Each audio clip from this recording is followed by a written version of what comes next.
Diary का पन्ना शीर्षक, सोच बदलो, जिंदगी बदल जाएगी। The boy who never gave up. शहर की भाग दौड़ के बीच एक शांत संध्या। आज मैं अपनी डायरी में उस बच्चे की कहानी लिख रहा हूँ जिसने यह साबित कर दिया कि हालात कितने भी कठिन क्यों ना हो, अगर इंसान हार ना माने तो उसकी जिंदगी सचमुच बदल सकती है। ये कहानी एक साधारण से लड़के की है जो एक सब्जी वाले का बेटा था, मगर उसके सपने किसी अमीर के बेटे से छोटे नहीं थे। राजू, उम्र बस 13 साल, एक आधुनिक भारतीय शहर की तंग गलियों में अपने पिता के साथ सब्जी का ठेला लगाता था। सुबह 4 बजे पिता उसे उठाते, मंडी से सब्जियां लाते और दिन भर स्टेशन के पास उनका ठेला सजता। चारों ओर शोरगुल, हॉर्न बजाती गाड़ियां, चिल्लाते रिक्शा वाले, मोबाइल के विज्ञापन वाले, चमकते होर्डिंग्स। इस शोर में राजू का जीवन भी कहीं दब सा जाता, मगर उसके मन में एक सपना था, स्कूल की ड्रेस पहनकर पढ़ाई करना, किताबों से दोस्ती करना और एक दिन बड़ा आदमी बनना। एक दिन ठेले पर बैठा वह कुछ बच्चों को देख रहा था जो साफ यूनिफॉर्म में स्कूल जा रहे थे। वे आपस में मोबाइल ऐप और कंप्यूटर के बारे में बातें कर रहे थे। राजू की आंखें चमक उठी। उसने सोचा,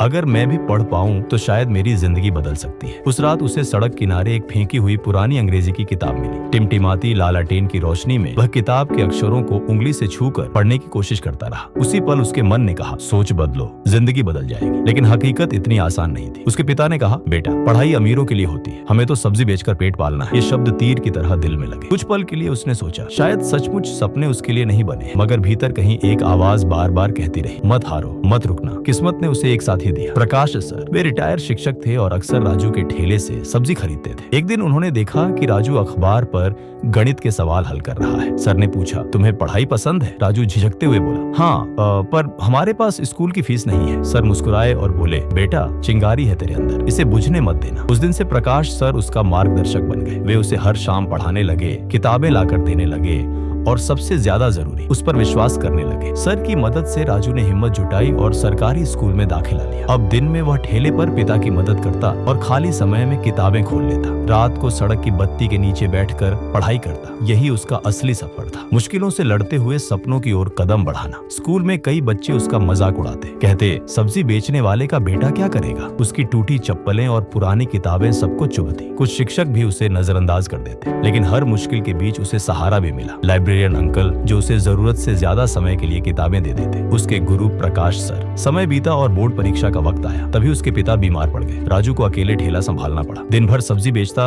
और रात को पढ़ाई करता। नींद से बोझिल आंखें, भूख से खाली पेट, सब उसे हार मानने को मजबूर करते। एक रात उसने किताब बंद की और सोचा, शायद मैं नहीं कर पाऊंगा, मगर उसी क्षण उसे अपने सपनों की हंसी सुनाई दी। वह मासूम राजू जो लालटेन तले किताब पढ़ रहा था, उसने खुद से वादा किया, मैं हार नहीं मानूंगा। परीक्षा के नतीजे आए, अखबार में छपा, सब्जी वाले के बेटे ने जिले में टॉप किया। शहर भर में लोग उसकी चर्चा करने लगे। जो लोग पहले हंसते थे अब ताली बजाने लगे। लेकिन राजू के लिए सबसे बड़ा इनाम वो पल था जब उसके पिता ने आंसू भरी आंखों से कहा, बेटा, तूने साबित कर दिया कि मेहनत और हिम्मत से किस्मत बदली जा सकती है। राजू यही नहीं रुका। उसने स्कॉलरशिप पाई, कॉलेज में दाखिला लिया और कंप्यूटर साइंस पढ़ा। दिन में कॉलेज जाता, रात को बच्चों को मुफ्त ट्यूशन पढ़ाता। उसे लगा, अगर उसकी सोच बदल सकती है तो उसकी बस्ती के बच्चों की भी बदल सकती है। कुछ वर्षों बाद राजू एक बड़ी आईटी कंपनी में इंजीनियर बना। एक सेमिनार में उसने अपने जीवन की कहानी सुनाई। हॉल में बैठे बच्चों की आंखों में वही चमक थी जो कभी उसकी आंखों में थी। उस पल उसे एहसास हुआ, उसकी जीत सिर्फ उसकी नहीं बल्कि उन सब की है जो हार मान लेने वाले थे। आज भी राजू हर शाम अपनी बस्ती लौटता है और मुफ्त क्लास चलाता है। जब बच्चे कहते हैं, हम गरीब हैं, हमसे नहीं होगा, तो राजू मुस्कुराकर कहता है, सोच बदलो, जिंदगी बदल जाएगी। गरीब होना गुनाह नहीं, हार मान लेना गुनाह है। राजू की कहानी हमें यह सिखाती है कि हालात चाहे कितने भी कठिन हो, अगर इंसान सपने देखने और मेहनत करने का साहस रखे तो वह अपनी तकदीर बदल सकता है। सच है, कभी हार मत मानो, क्योंकि हार मान लेना ही असली हार है।